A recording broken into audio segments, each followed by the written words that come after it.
Welcome back. Here we are with the second session and last session of this chapter, that is electromagnetic waves and communication system.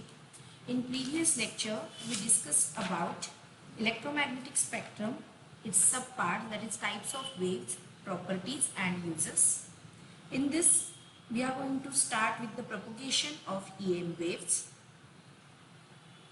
We know that TV antenna used to receive TV signals from the transmitting tower or from a satellite.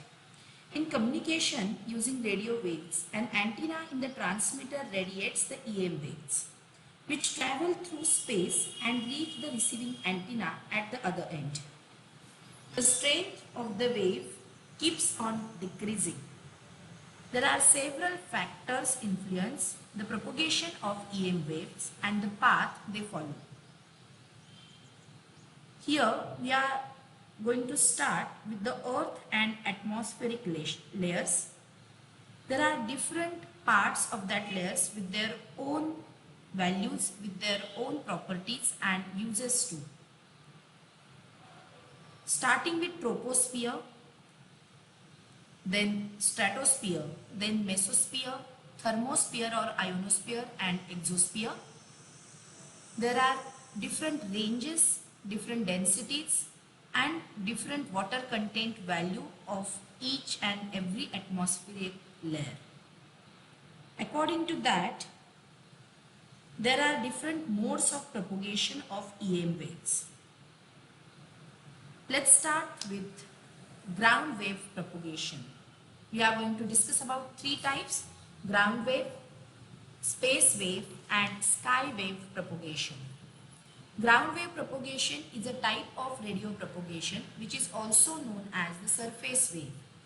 These waves propagate over the Earth's surface in low and medium frequencies. These are mainly used for transmission between the surface of the Earth and the ionosphere. These are made up of the number of constituent waves. The reason why it is known as a ground wave is that it is the sum of the waves that are reflected by the Earth's surface or any hills. The waves follow the curvature of the Earth, enabling them to cover beyond the horizon. Beyond the horizon, the waves get blocked by the curvature of the Earth and the signals are produced by the diffracted surface wave. There are few advantages, disadvantages and applications also. Starting with advantages, these waves have the tendency to bend around the corners or obstructions during propagation, which makes them more efficient, and also these are not affected by the change in atmospheric condition. With that, there are few disadvantages also. High frequency waves cannot be transmitted as the energy losses are more because of the absorption of energy in the Earth's atmosphere. These are used to cover short ranges and also involves attenuation of waves as they interact with the eddy currents produced by the surface of the Earth. Applications. These can be used for one-way communication from the military to submerged submarines as they penetrate to a significant depth into seawater. AM, FM and television broadcasting can be done with the help of ground waves. Next part, space wave. Space wave propagation is defined as radio waves that occur within the 20 km of the atmosphere, that is troposphere, comprising of a direct and reflected waves. These waves are also known as the tropospheric propagation as they can travel directly from the Earth's surface to the troposphere surface of the Earth.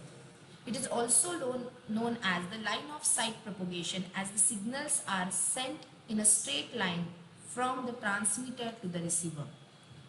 When the radio waves from the transmitting antenna reach the receiving antenna, either directly along a straight line or other reflections from the ground or satellite or after reflection from troposphere, the wave propagation is called space wave propagation. The maximum distance over which a signal can reach is called the range. For longer TV coverage, the height of the transmitting antenna should be as large as possible. This is the reason why the transmitting and receiving antennas are mounted on the top of high-rise buildings. Applications. It is used in various communication systems like a line of sight communication and satellite communication, radar communication, microwave linking, space wave propagation limitations. These waves are affected by the curvature of the earth. The propagation of these waves happens along the line of sight distance, which is defined as the distance between the transmitting antenna and the receiving antenna, which is also known as the range of communication. Now, to find out total range, here we have a small derivation. Range is the straight line distance from the point of transmission to the point on earth where the wave will hit while traveling along the straight line. You can see it over here. The height of transmitting antenna, that is AA dash, situated at point A, is given by h. Point B represents the point on the surface of the earth at which the space wave hits the earth. Let us consider triangle OA-B. According to Pythagoras theorem, we can write OA square is equal to A-B square plus OB square. Now, if I consider OA is radius of earth, it is given by capital R, and AA dash is h. So overall value of OA dash is R plus h whole bracket square is equal to A dash B is given by D. So D square plus OB is R, so plus R square. Let's simplify this with the help of A plus B bracket square, that is R square plus 2HR plus h square is equal to D square plus R square. Now, as we know that h is much less than R, so we can ignore h square. So after ignoring h square, we'll get R square plus 2RH is equal to D square plus R square. So value of D can be written as root of 2RH. The range can be increased by mounting the receiver at a height h dash, say at a point C, on the surface of the earth. Then its range increases to, पहले कितना था D है, उसमें add हो गया D dash, so D plus D dash, that is 2RH का square root plus 2RH dash का square root. Therefore, total range will be with under root 2RH plus under root 2RH plus. With the help of this formula, you can find out the range as well as the area covered, which is given by pi d square.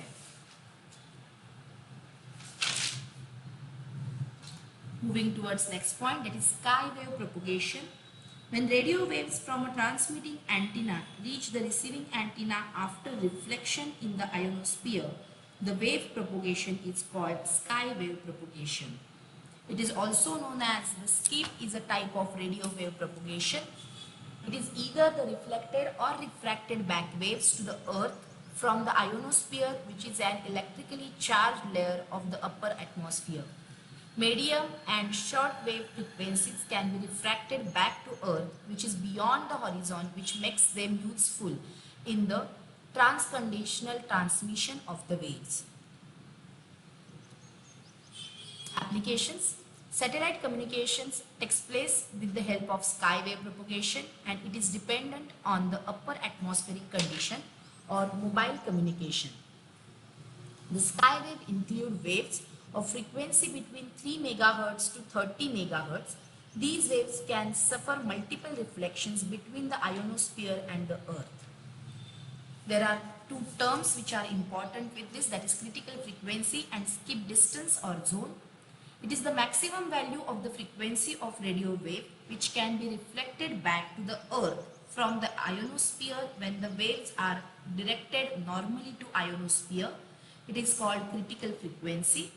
And the shortest distance from a transmitter measured along the surface of the earth at which a sky wave of fixed frequency will be returned to the earth, so that no sky waves can be received within the skip distance. It's called zone. So question might be occur for 2 or 3 marks within these 3 types of propagation, either on sky wave or space wave or ground wave. You have to write its definition, some introductory part and applications. The question might be there for 2 or 3 marks. Moving towards next, that is communication system, and we are going to discuss about its elements and their details in brief. Communication is the exchange of information, transfer of information from one place to another, should be efficient, reliable and secure. A communication system is a process of conveying information from a source to a destination. Components or subsystems act together to accomplish information transfer or exchange. An electronic communication system is transferring information using an electric field as a mean of signal. The rate of information transfer is defined as amount of information that must be communicated from the source to destination. It will determine the physical form and technique used to transmit and receive information, and therefore determines the way system is designed and constructed. The received signal must be the same as the transmitted signal, called as purity. Here there are few elements of communication system. Start with input message, then input transducer, transmitter, channel, receiver and output transducer, output message. There are 3 basic elements of every communication system: transmitter, communication channel and receiver. Transmitter is located at one place and receiver at another place. The communication channel is a passage through which signals transfer in between transmitter and receiver. This channel may be in the form of wires or cables, or also be wireless, depending on the types of communication.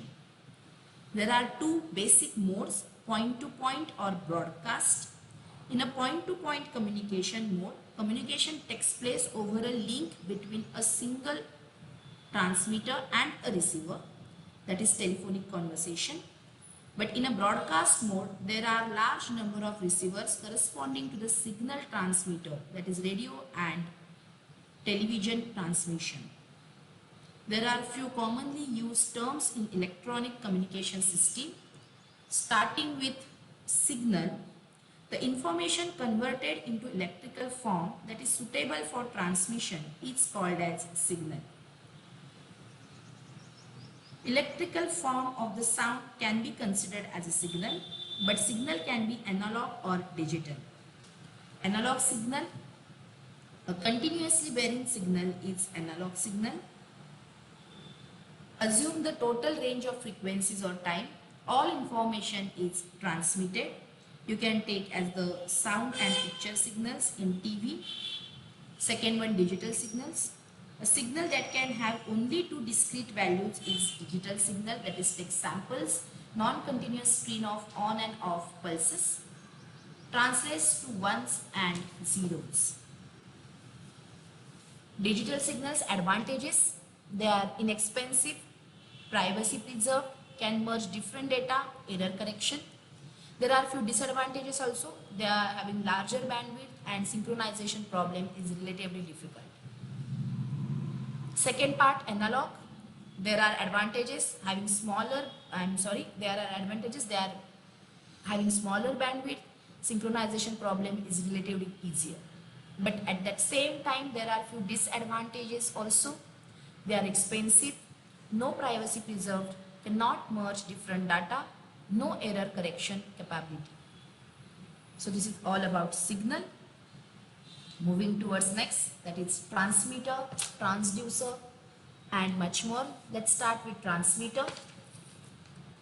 A transmitter converts the signal produced by a source of information into a form suitable for transmission through a channel and subsequent reception. So you can see it over here. Process the input signal to produce a transmitter signal that suited the characteristic of transmission channel, that is modulation or coding. Second, input transducer.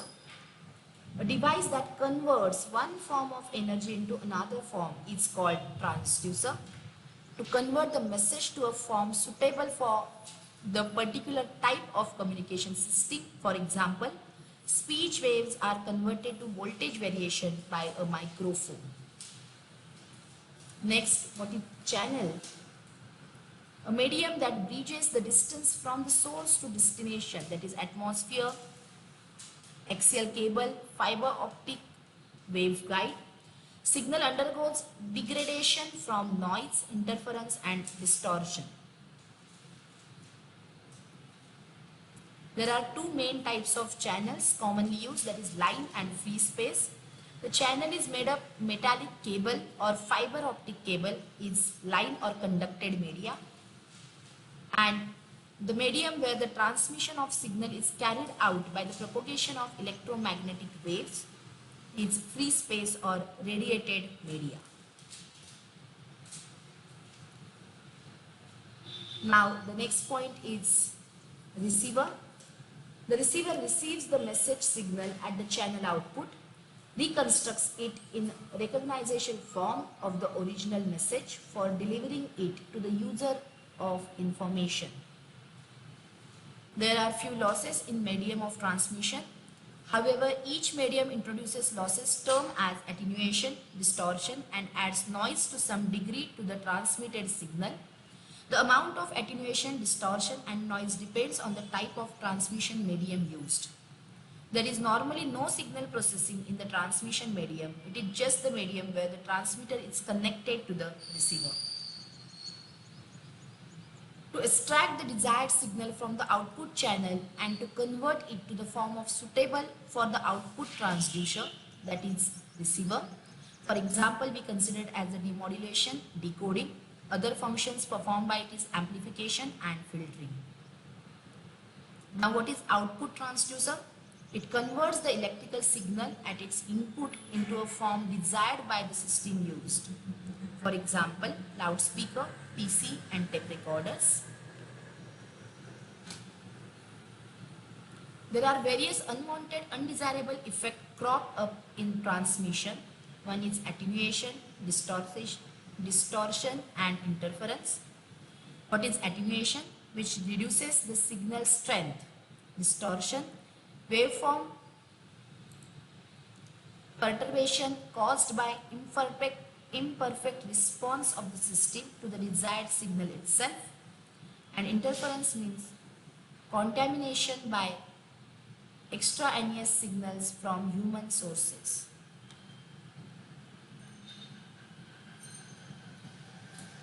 Here we are going to discuss about few things, that is amplification, range, bandwidth, modulation, demodulation and repeater. Amplification means process of raising the strength of a signal.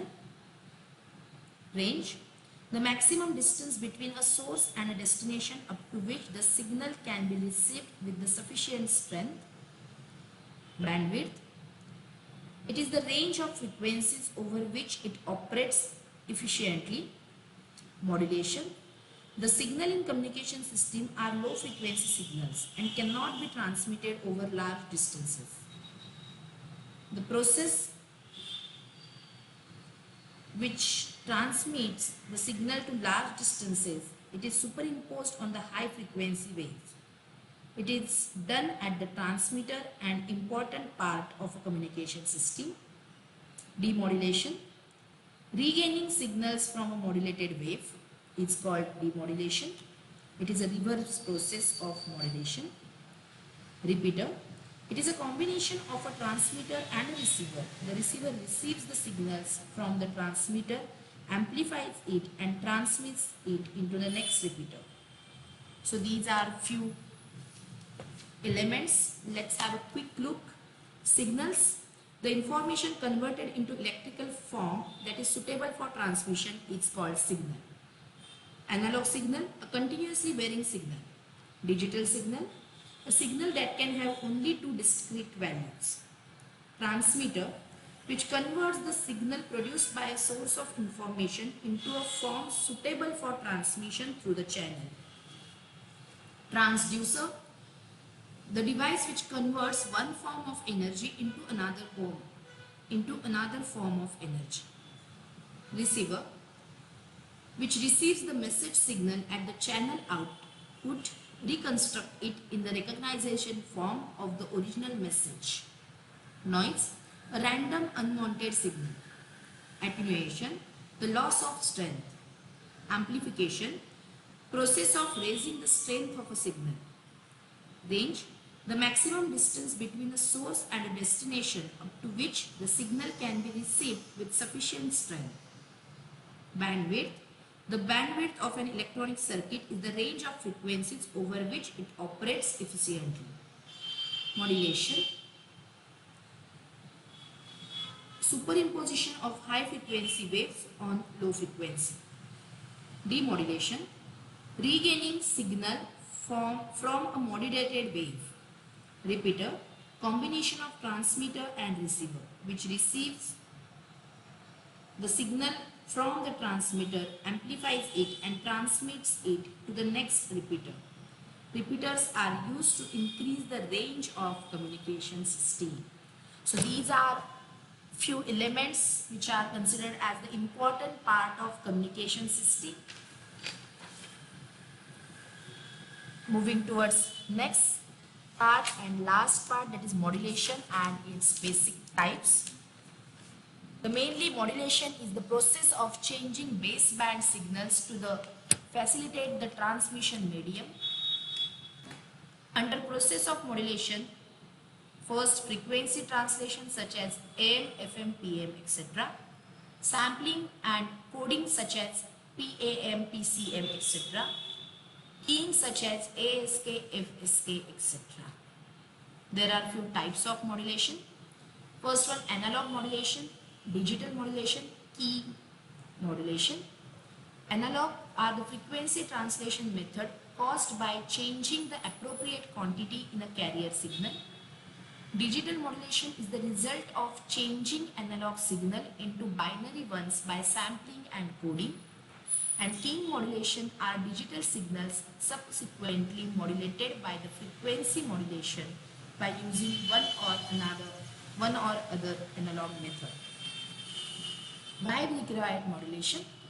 To reduce noise and interference by using proper frequency where noise and interference are at minimum. Increasing power is costly and may damage equipment. We require modulation for frequency assignment. For TV and radio broadcasting, each station has a different assigned carrier. Again, we require modulation for multiplexing, combining several signals for simultaneous transmission on one channel by placing each signal on different carrier frequency. There are three types of modulation which we are going to discuss right now. One is amplitude modulation, one is frequency modulation, and one is phase modulation. These modulations of the carrier wave in proportion to the amplitude or intensity of the signal wave, keeping the other two properties same. Let's start. First one, amplitude modulation. You can see diagram over here. It is the simple to implement and has large range. It is cheaper, but its disadvantages are it is not very efficient as far as power usage is concerned. It is prone to noise and the reproduced signal may not exactly match the original signal. In spite of this, these are used for commercial broadcasting in the long, medium and short wave bands. Second one, frequency modulation, that is FM. It is more complex as compared to the amplitude modulation and therefore is more difficult to implement. However, its main advantage is that it reproduces the original signal closely and is less susceptible to noise. This modulation is used for high quality broadcast transmission. Last one, phase modulation. It is easier than frequency modulation, used in determining the velocity of the moving target, which cannot be done using frequency modulation. So this is all about types of modulations, but there are few limitations also in communication system. There are two basic main categories. One is technological constraint and one is physical constraint. Under technological constraint, there are equipment, ability, economy and cost factor, national and international law and agreement, as well as the standardization, interaction with existing systems under physical constraint, bandwidth and noise. So these are a few limitations of a communication system. So in this way, we're done with more than enough things. Few things are not there in your chapter 2, but it's necessary to understand, to find out some answers related to these all things. So in this second session, we had discussion on layers of atmosphere, then ground wave propagation, space wave propagation, sky wave propagation with their applications. Then we had discussion on communication system, its requirement, elements related to that in detail, and with modulation and its forms. So this chapter will be there for 4 marks without option and 5 marks with option in your theory part. I hope you understood. For any doubt, you can always contact us. I'll stop you for now.